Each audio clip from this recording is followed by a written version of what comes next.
Boa noite, estamos começando mais um Conexão ND aqui na Record News. E como hoje é terça-feira, é o meu dia de trazer um convidado. E o meu convidado é um convidado muito especial. É o deputado Kennedy Nunes, que vem fazendo, digamos, a diferença ali na Assembleia Legislativa. Deputado, obrigado por sua presença. Uma boa noite para o senhor. Boa noite, Paulo. Boa noite aos telespectadores. É um prazer estar aqui para a gente falar do nosso dia a dia lá. De tudo, né? De tudo. E eu já começo direto lhe perguntando o seguinte. O senhor foi relator do primeiro processo de impeachment do governador Moisés. De repente, houve aquele episódio de umas mensagens que o senhor passava durante o julgamento pelo WhatsApp e que foi captada por uma câmera de uma emissora. E o senhor acha que isso interferiu prejudicando até o seu trabalho de relator no julgamento? Não, não prejudicou nada. A mensagem que eu coloquei, a gente hoje só tem a certeza que, infelizmente, o direito é bem mais sujo do que a política. Foi o que eu coloquei para minha filha. E sobre a questão da máfia da toga, eu estava conversando com outro cidadão que estávamos falando sobre um assunto relacionado a quando o Supremo Tribunal Federal libertou aquele bandido lá, o traficante. E deixa eu dizer o seguinte, o que eu falei, todo mundo fala, entendeu? Não tem nada. Eu já vi várias vezes você falar da redoma que vive o Supremo Tribunal Federal.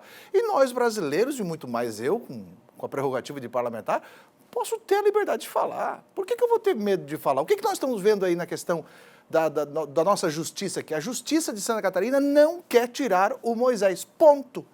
Eles não quiseram desde o início. Por quê? Atropelaram o processo do impeachment dos procuradores, fizeram de tudo para que não tivesse oitiva de testemunhas, diligências de processo, absolutamente nada. E atropelaram. E agora, que é dos respiradores, que é o que pega a questão dentro da sociedade, aí eles estão com medo. Então, essa é a verdade. Mas o Tribunal de Contas exatamente hoje, deixou claro que não há nenhum envolvimento do governador Moisés na compra dos respiradores. O processo que está de impeachment não é se ele teve envolvimento ou não. A Polícia Federal também disse isso. O processo de impeachment do governador, no caso dos respiradores, não é se ele teve envolvimento, não. É se ele sabia ou não. Ele mentiu para a CPI quando ele disse que não sabia e nós comprovamos que ele soube desde o início. Então, o crime que está relacionado ao processo de impeachment é de omissão, não é de participação. Agora, deputado, então agora o senhor colocou uma pulga atrás da minha orelha. No momento em que ele sabia e foi omisso, de repente é um julgamento diferente de quem participou. Tudo bem. Então, quem participou, ele não participou, ele está fora, mas ele foi omisso. A transferência do julgamento, ou seja, que ia acontecer quando? Hoje? Na segunda-feira dessa semana. Ontem. Ia acontecer ontem. Transferiram até a gente não sabe para quando. Tem 180 dias aí pela frente. Não é porque, de repente, os desembargadores estão vendo que realmente houve omissão e, mais uma vez, o governador seria afastado? Olha, o processo é claro. Quando a Polícia Federal disse que o governador não tinha participação, não mudou nada para mim. Porque nós, em momento nenhum na CPI, na investigação, e olha, foram mais de 20 pessoas, foram mais de 7 mil minutos ouvindo as pessoas, diligências, nós, em momento algum, nós queríamos saber se o governador tinha participação ou não, porque para nós estava claro que ele não tinha participação no processo. Aliás, sumiram 33 milhões de reais, ninguém teve participação. Todo mundo que sentava lá na cadeirinha, só faltava uma auréola na cabeça para dizer que era santo. Eu queria falar com o Papa para beatificar os caras lá que passaram por eles o problema. Roubaram 33 milhões de reais. E até hoje não Até hoje não tem. Quer dizer que vão roubar 33 milhões e ninguém vai pagar nada. Agora, em momento algum, dizíamos nós que ele tinha participação. Ele foi omisso. Ele mentiu à CPI quando ele disse que só soube depois, quando saiu na imprensa, e as narrativas dele das lives mostram que ele soube desde o início do processo. O crime que o governador foi aprovado na CPI é de omissão. Então, o que o TCE falou, não muda nada. O que a Polícia Federal falou, não muda nada. O que muda, catarinense, é que vocês estão vendo, estão fazendo uma tramóia para isentar o chefe e vai ficar por isso mesmo. E essa tramóia vem de onde? Do Judiciário, da Assembleia? Agora eu digo que vem de todos os lugares. Eu estou sozinho nessa luta e ficarei sozinho. Eu estou no lado correto. E não fica ruim para a Assembleia Legislativa, quando ela levantou todas essas bandeiras durante a CPI, onde ela acusou com veemência, inclusive o deputado Valdir Cobalcini, foi um deputado que bateu pesado e agora parece que não aconteceu mais nada. É bom a sociedade verificar a atuação de cada parlamentar. Eu respondo pelas minhas atitudes, né? E muitas vezes é difícil, eu estou nisso há mais de 30 anos, como é complicado às vezes você entender o mundo político, né? Quando você faz a coisa correta, é muito complicado. Mas, ok, eu acho que eu respondo por mim e fico na mesma posição. Eu quero saber os 33 milhões de reais e não vou enterrar, como você aquela vez colocou. E quero dizer o seguinte, até julgarem isso, eu vou falar todos os dias sobre isso. Eu coloquei no que falou o secretário da Saúde. E o mesmo agora, gente, Paulo, eu me arrepiei, porque ontem eu ouvi do secretário de Saúde dizendo que está procurando um fornecedor direto da China para a vacina da Covid. Cara, isso vai dar rolo de novo. Ah, eles querem buscar na China e não no Butantan. Não, eles querem buscar, ele falou, ó, vamos buscar direto lá. Isso daí, na fala dos respiradores, o governador falou, estamos trabalhando com empresas que têm expertise de importação para buscar direto da China os respiradores. Daí sumiram 33 milhões. Tentaram buscar direto, não deu certo. O Amazonas comprou de casa de vinho, nós aqui compramos de casa de massagem, que não é massagem terapêutica, não, é putaria mesmo, né? Foram comprados lá. E não se sabe nada. A mesma questão estão fazendo agora com relação à vacina. Há uma loucura atrás de vacina.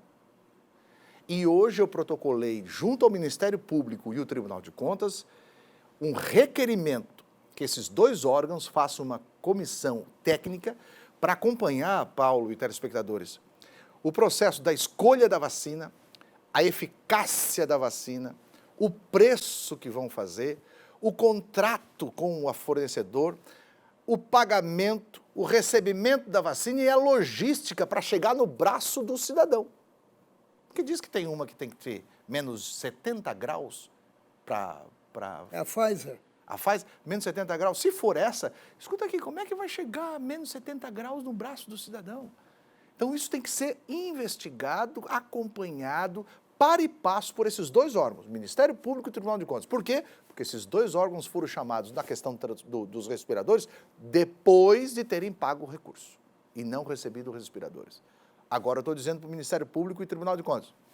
Vamos lá, fica de olho, porque tem FECAM atrás, aí você começa a observar quem é que são os defensores da vacina lá do Butantan. O senhor acha que politizou? Total. Basta ver que o presidente da FECAM é do PT, quem está fazendo a defesa é dois deputados, ex-deputados do PT, que se juntaram ao Vinícius Lumertz, que é secretário do Dória. Hã? E você sabia que... Nessa hora o PSDB está bem juntinho do PT, né? Por quê? Porque estão Sempre todos contra teve, o né? governo federal. Ah, porque na verdade o objetivo é bater no Bolsonaro. O Bolsonaro defende essa, nós vamos defender isso aqui. Você sabia que a China não quer o Coronavac? Está desenvolvendo junto com outros AstraZeneca. Ela está com a AstraZeneca. E você sabia que a empresa que é a detentora do Coronavac, eu vou te dizer um nome, o telespectador também vai Sinovac? ver. A Sinovac. Sabe onde que é a sede da Sinovac? Ah. Ilhas Caimã. O que te lembra? Desvio de dinheiro. A sede da Sinovac é Ilhas Caimã. Quando chega isso no ouvido, o que a gente lembra? Desvio de dinheiro. Depois diz que eu sou falador, né, Paulo? Mas É que não dá, cara. Deputado, até que ponto isso também tem fundo de verdade ou também não é uma manipulação? Eu vejo o seguinte, nós chegamos a um ponto que onde tem dinheiro tem interesse. E tem interesse dos dois lados. Principalmente quando se une a política.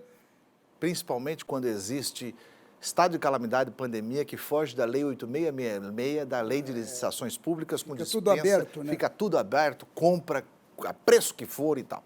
Agora é o seguinte, Santa Catarina fala de uma vacina a essa chinesa, fala da vacina da Itália agora, surgiu uma vacina da Itália, e fala de uma vacina local aqui. Então, nós precisamos entender, eu não estou defendendo esta ou aquela vacina. Eu não estou defendendo. Eu não posso dizer, né? Porque eu não sou especialista da área, sou jornalista, investigativo e deputado, que tem a missão de fiscalizar. Eu estou aqui preocupado com o dinheiro. O governador fala que, tu imagina, cara, 33 milhões é dinheiro pra caramba, né? Pô. E quando ele fala que tem 300 milhões de reais para comprar vacina, o que este 300 milhões de reais soa no ouvido de quem está querendo vender, sem licitação? Num estado que tem um histórico de uma compra desastrosa, que fizeram o pagamento de 33 milhões. E todo mundo ficou isento. Ninguém pagou nada. Agora vem Polícia Federal, Tribunal de Contas, dizendo, não, até o governador está livre. Ah, pai, tu imagina se isso fosse com um pobre prefeito? Agora, esse dinheiro todo, deputado, esse dinheiro todo não foi liberado pelo governo federal? Sim, todo o recurso liberado pelo fundo. Está todo mundo com dinheiro no bolso, está todo Dinheiro não falta. Dinheiro não falta. Agora, ficam apedrejando o governo federal. Por conta de política. Dinheiro não falta. Tem prefeitos, eu falei com prefeitos agora, que estão de final de mandato, eles dizem assim, Kennedy, eu não sei o que eu fazer para gastar com dinheiro, eu vou ter que devolver, porque eu estou de final de mandato, tem que zerar as contas, tem que devolver, porque não tinha o que gastar.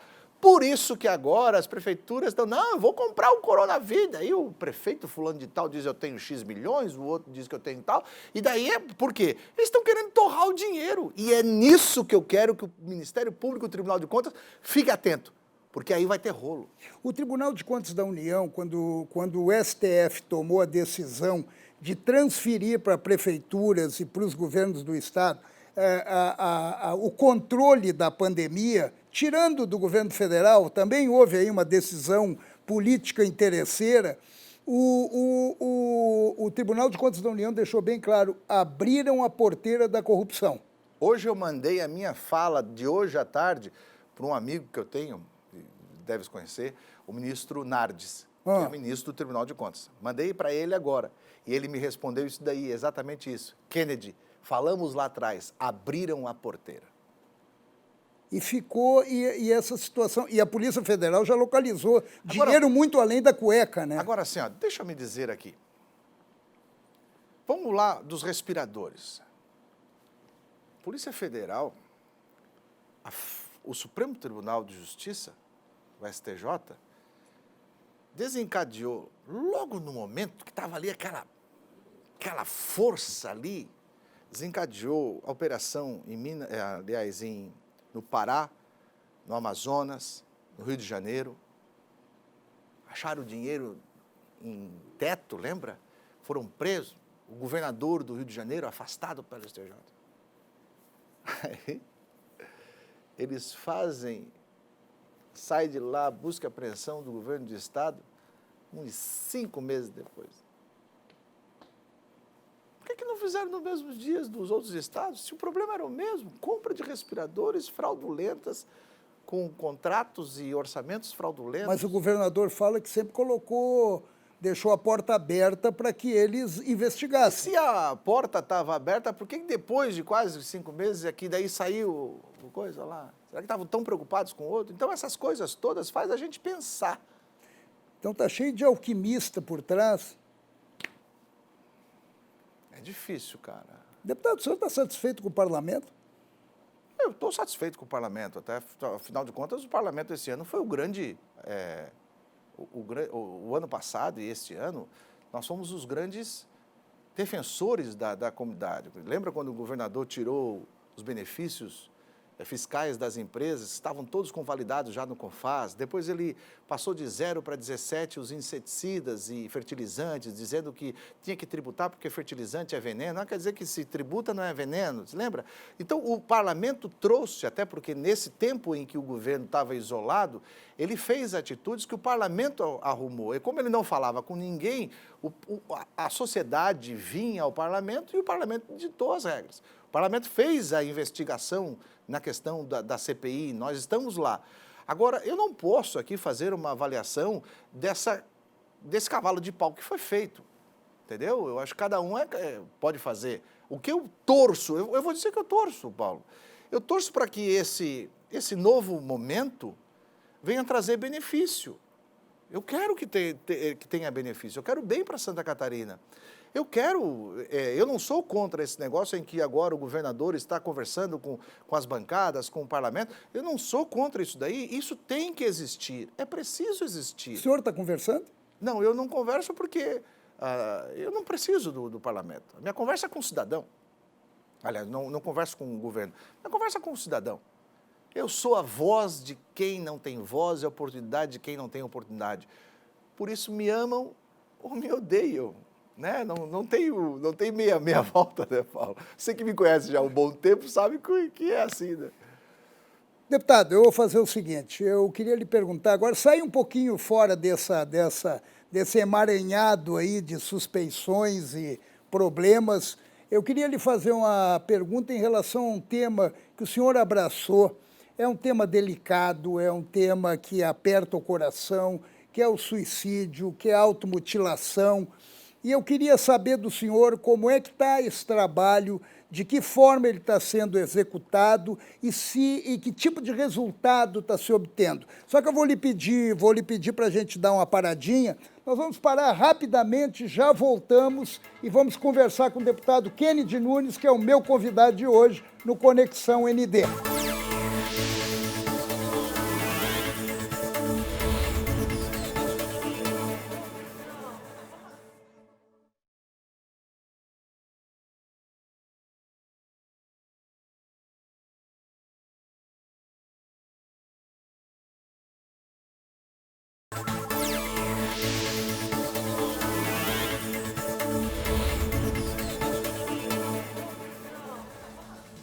Obrigado você por nos acompanhar aqui no Conexão ND, na Record News. E hoje o meu convidado é o deputado Kennedy Nunes. Deputado, eu coloquei em pauta agora há pouco um assunto que é um assunto delicado, mas eu gostaria muito de lhe ouvir, porque eu sei que o senhor vem trabalhando nisso e vem trabalhando com muita dedicação, que é o problema do suicídio, que é o problema da automutilação, da violência contra a mulher. Como é que está esse trabalho todo? Há uma perspectiva de mudança ou ainda nós estamos longe de alcançar esse momento? Você lembra da década de 80, quando surgiu a AIDS? Que diziam primeiro que só tinha AIDS quem tinha relações com travesti. Depois começaram a dizer, não é bem assim. O que aconteceu? Alguém parou do governo e fez um plano de combate a isso.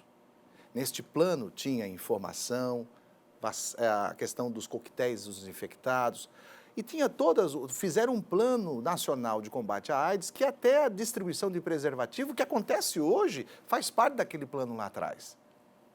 O que no ano passado, o presidente Bolsonaro e a ministra Damares me chamaram, eu estava presidindo a UNAR, e disseram assim, nós precisamos que todos os estados estejam envolvidos na preparação do Plano Nacional de Combate ao Suicídio, Automutilação e Violência contra as Mulheres. O legal é que agora é política de governo esses temas, que tem um tabu muito grande. Sabe que eu sou da igreja, e na igreja dizem que depressão é coisa do demônio, e não é. Fora da igreja dizem que depressão é falta do que fazer, e não é. Depressão é uma doença. Lembra do Paulinho Cintura? Saúde é o que interessa, o resto não tem pressa. Naquela época vendiam o fisiculturismo. Os bíceps fortes era saúde. Mas nunca ninguém falou de saúde mental. Nossa cabeça.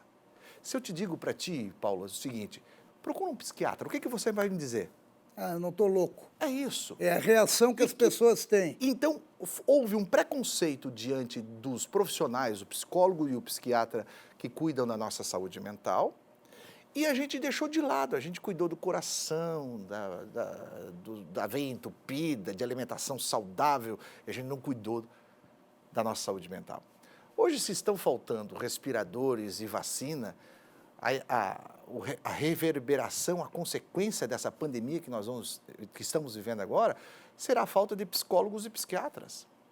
Por causa da ansiedade, por causa da Tudo. depressão, que se somou a essa situação toda. Nós é estamos verdade. aqui, nós estamos há 40 minutos, a cada 40 minutos uma pessoa se mata no Brasil.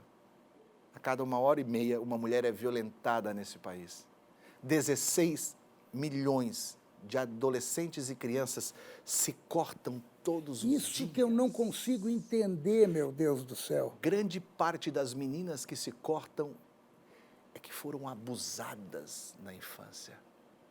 O corte de um adolescente pode Isso ser tem a classe chamada... social? Não, é uma doença. Isso alcança todos. Todos. Mas chega mais na periferia ou... Não tem, até porque, se você observar, a maioria dos suicídios que acontece, ela é de classe média alta. É verdade. Entendeu? A questão, por exemplo, o Rio de Janeiro abriu o boletim de violência contra as mulheres online, cresceu 72%. E sabe por quê? Porque muitas mulheres apanham, só que elas têm vergonha de ir na delegacia e denunciar, porque muitas vezes aparece nas fotinhos sociais. E pelo telefone ela teve coragem de denunciar.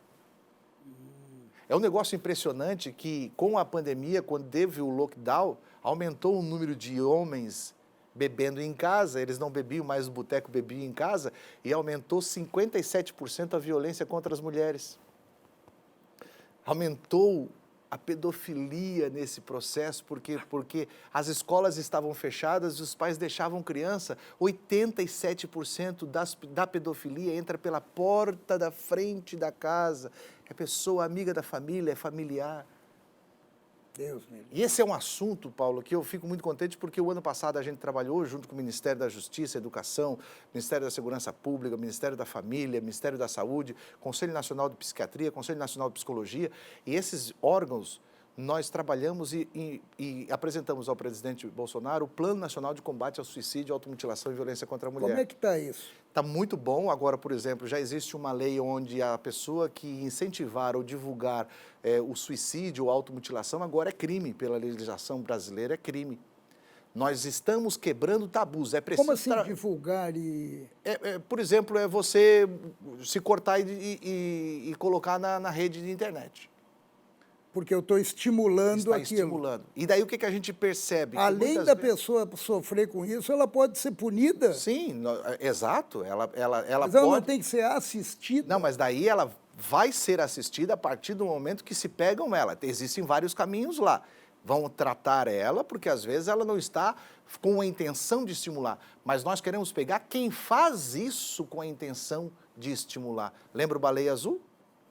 Ah, lembro. É Baleia verdade. Azul, aquela momo, sei lá. Ou seja, existem vagabundos que entram nas redes se fazendo de adolescentes para fortalecer que os adolescentes se cortem e se matem. Então está avançando. Está avançando, nós já quebramos muitos tabus, né? É preciso quebrar tabus, é preciso a gente falar. Eu fico contente quando você me chama, eu prefiro falar disso do que dos 33 milhões. Por quê? Porque isso salva a vida, entendeu? Isso faz com que as pessoas entendam. Eu quero olhar para você que está em casa, para você que está tendo depressão, crise de ansiedade. As pessoas sabem que estão com depressão? Sabem, elas sentem isso. O problema, Paulo, é que se você chegar para mim e dizer assim, Kennedy, eu estou com depressão, eu vou dizer, Paulo, para com isso, cara. Vai jogar uma bola, vai Exato. tomar um vinho. Eu faço uma palestra, até todas as empresas que quiserem, eu não cobro absolutamente nada dessa palestra, e no final a gente dá uma cartilha que tem ali o que fazer e o que não fazer quando uma pessoa fala contigo, eu quero morrer, eu quero me matar. Essa Porque, cartilha vezes, que deu problema aí... Isso, Nós distribuímos no ano passado 100 mil cartilhas, e parte disso foi por correio, e a gente usou o recurso do gabinete, sim, porque foi espalhado para todo o Estado, e o Correio é caro, né? Por isso sou a favor da privatização do Correio. E nós distribuímos, porque nós não tínhamos como enviar. E todas as pessoas que pegaram as cartilhas e as nossas camisetas, que são patrocinadas por empresas parceiras, elas tinham que receber essa cartilha, fazer um evento na sua comunidade, explicar e distribuir a cartilha e enviar as fotos para nós. Nós conseguimos atingir muita gente no Estado e ainda hoje eu estou fazendo essas palestras. Então, por exemplo, se eu levar um choque agora, o que tu faz? O que tu não pode fazer se eu estiver levando choque? Eu posso chegar aí. Se eu infartar agora, o que tu faz? Eu vou chamar o SAMU. Mas faz a pressão primeiro. Ah, claro. Daí eu posso chegar. Se eu estiver me afogando, o que te ensinaram a tentar me salvar? Respiração boca a boca. Se eu chegar agora aqui e tiver um cara ali com uma arma na cabeça para se jogar, o que tu faz? Que loucura. Que loucura. Que loucura. O que eu vou fazer? Se tu chegar em casa e a tua mulher disser assim, Paulo, eu vou me matar, o que tu diz para ela? Diga. A tendência é a pessoa dar, deixa de bobagem, o que tu vai fazer? Não, Quem se mata não quer morrer, quer estancar uma Agora, ninguém fala que vai se matar. Fala. Fala? Emite sinais. O processo, o espectro do sinais. suicídio, do suicida, ele tem 10 passos. São 10 sinais até cometer o suicídio. Quem se mata não quer morrer. Está pedindo socorro. Quer parar uma dor. Uma dor que muitas vezes basta alguém olhar nos teus olhos e assim, fala para mim, eu estou aqui, eu quero te ouvir. Deputado, nós vamos falar muito sobre isso. Que pena que nós ocupamos grande parte do programa hoje com um assunto que é desagradável. E esse assunto, embora um assunto dolorido, é um assunto muito importante, como o senhor mesmo expressou, no sentido até de auxiliar e a gente saber como defender quem precisa, ajudar e proteger quem precisa. Eu queria agradecer muito a sua presença aqui no Conexão NB. Obrigado mesmo. E obrigado a você que nos acompanhou até aqui nesse bate-papo maravilhoso com várias situações que cabe a cada um avaliar a partir de agora. Mas terça-feira que vem eu estarei de volta. Obrigado, um beijo, boa noite.